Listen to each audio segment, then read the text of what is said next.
ये मेरा परम सौभाग्य रहा कि अपने आदरणीय दादी जी के साथ बहुत नज़दीक का घनिष्ठ संबंध रहा। आदरणीय दादी जी मुझे बाल्यकाल से जानती थी।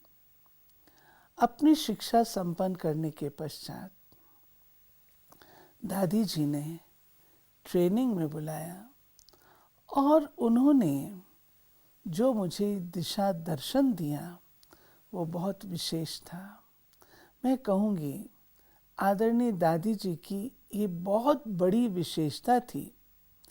जैसे हम दीदी जी का वर्णन करते हैं कि वो पारखी थी, ऐसे ही दादी जी बहुत ही मोटिवेटिंग थी।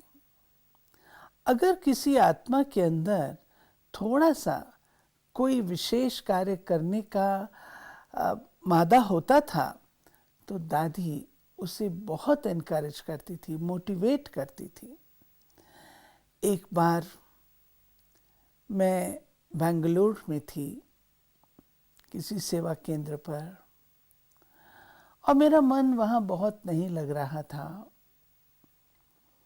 दादी जी ने बहुत सुंदर एक पत्र लिखा जिसमें उन्होंने कहा कि आशा, प्रजा तो सब कोई बना लेते हैं, लेकिन राजा बनाना कोई कोई का काम होता है।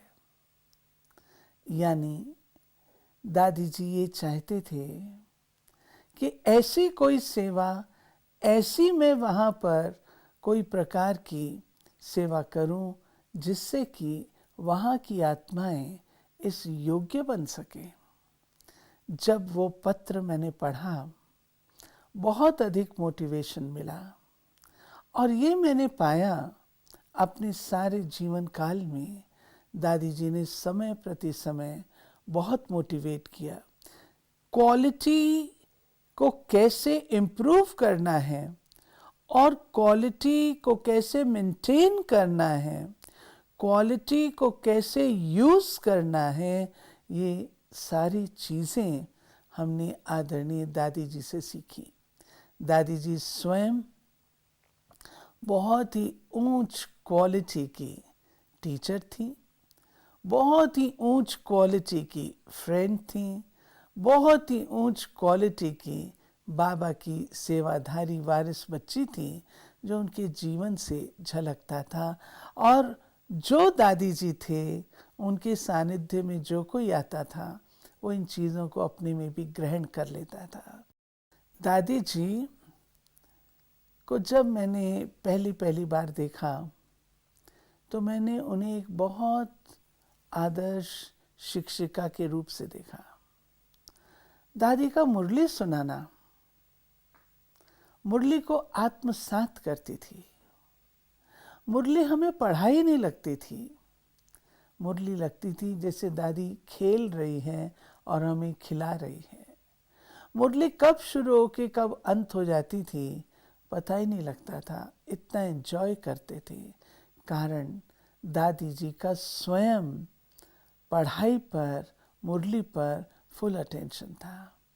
कोई ऐसा दिन दादी के जीवन में नहीं था जब उन्होंने मुरली मिस की हो, और ये चीज़ उनके अंतिम दम तक थी। दादी कहते थे कोई मुझे क्लास में जाने से रोक नहीं सकता। इतना प्यार आदरणीय दादी को क्लास के लिए था। दादी दूरदर्शी थी।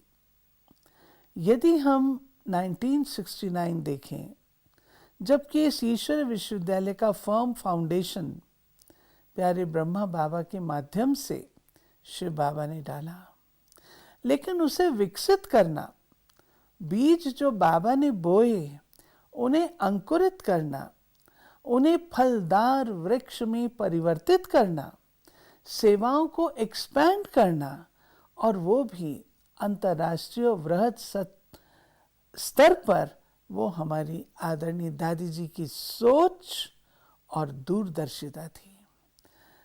दादी जी के कार्यकाल में 100 सेवा केंद्र से लेके लगभग 8,000 सेवा केंद्र बन गए थे। ये दादी जी की अपनी विशेषताओं की कमाल के कारण था। समर्पण कन्याएं बहुत थोड़ी थीं, लेकिन दादी जी के कार्यकाल में जो कन्याएं समर्पित हुईं वह हजारों में पहुंच गईं। ये दादी जी की वह प्रतिभा थी जो उदाहरण से सिखाती थी, उदाहरण स्वरूप, और इतनी निर्माण।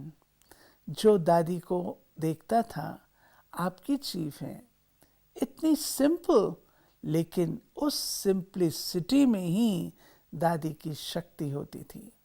जितनी सादी उतनी व्यवहार में सरल निर्माण, और ये चीज़ छू जाती थी। दादी जी इतनी शुद्ध हृदय थी। दादी के सामने कोई आके कुछ भी बोल करके अगर कभी गया, वैसे तो कोई बोल ही नहीं सकता था, लेकिन अगर भूले चूके किसी ने कुछ कह दिया, दादी जी मुस्कुराती रहती थी, कहती थी बाबा के कमरे में जाओ।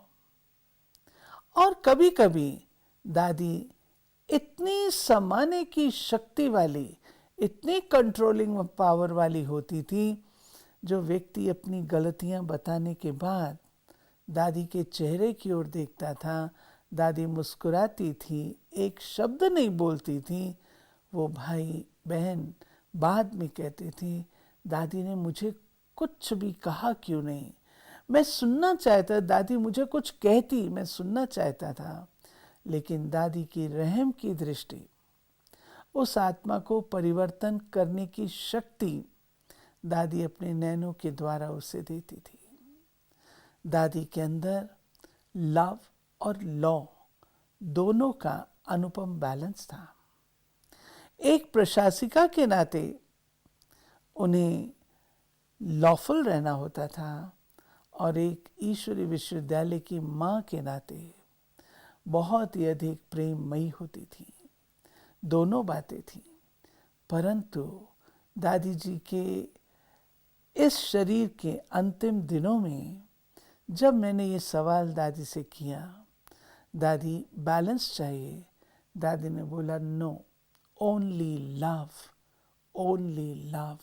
मैंने कहा दादी एडमिनिस्ट्रेशन में भी? बोला हाँ, क्योंकि अल्टीमेटली दादी जी ने हमें ये करके दिखाया, केवल प्रेम, प्यार, रूहानियत ही व्यक्ति को परिवर्तित कर सकती है। कानून के बल से हम परिवर्तन नहीं कर सकते, लेकिन प्रेम और प्यार वही परिवर्तित कर सकता है।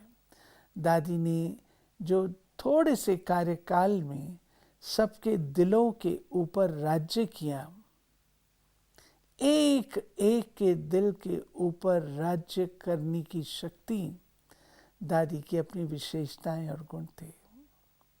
दादी हर एक को अपना समझती थी। अगर कभी हम बिना बताए इधर उधर हो जाते थे तो दादी का ध्यान जाता था, पूछती थी तुम कहाँ थे। ये और कोई नहीं पूछ सकता, वही पूछ सकता है जिसमें अपनेपन का भाव हो। हमें भी महसूस होता था कि दादी हमें इतना प्यार करती है, इतना समीप समझती है, तब हमें अधिकार से पूछती है। ये अपनापन आज भी हम सब महसूस करते हैं।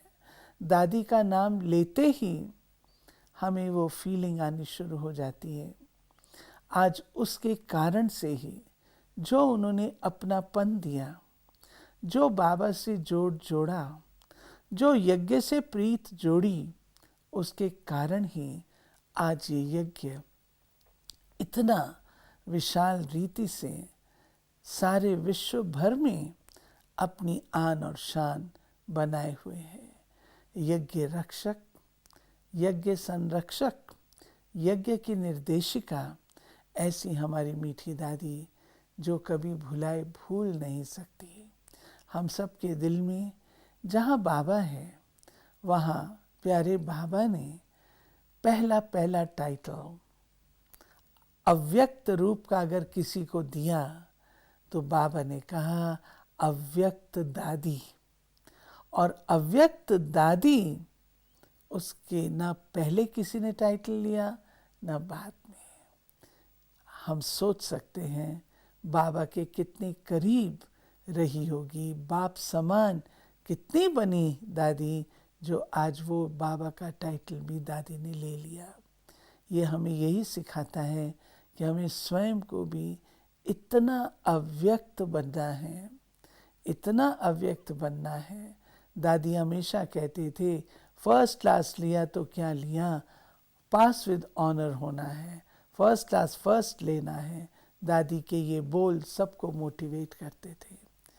यही कहेंगे दादी, जैसे आप थे आपकी छत्र छाया आज भी हम महसूस करते हैं और करते रहेंगे। ओम शांति।